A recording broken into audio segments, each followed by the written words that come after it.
what the hell is my core? Today we're going to do a deep dive into exactly what is it, and is it maybe a little bit too simplified in this day and age?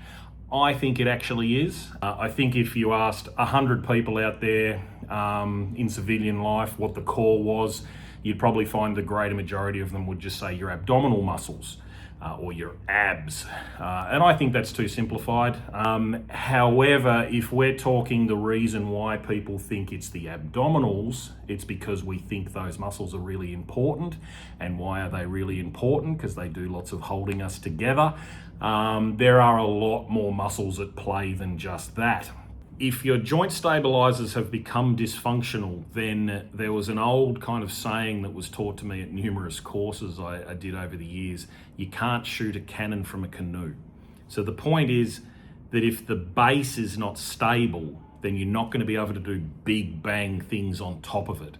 You're basically going to destroy the vessel, and that is what we do over a longer period of time. Maybe it doesn't disintegrate straight away, but over a longer period of time we do suffer from lots of overuse type injuries because our joints are not being protected and stabilized properly.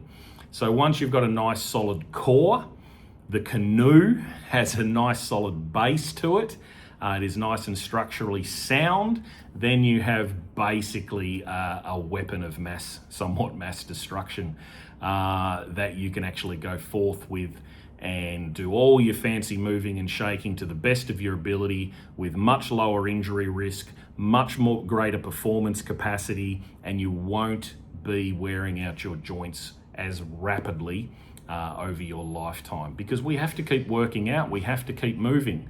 We're an animal that's suffering from a lack of activity from time to time, so we need to be extremely consistent. But we have so many situations that cause our muscles and our joint stabilizers, our core muscles, to become dysfunctional.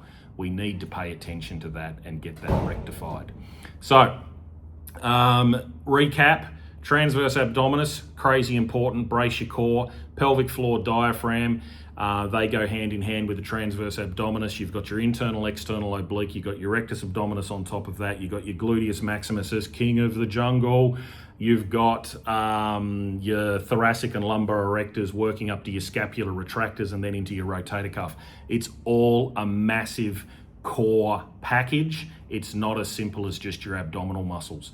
So think of it more holistically like that, and you'll go a lot further with giving yourself the correct exercise prescription and support.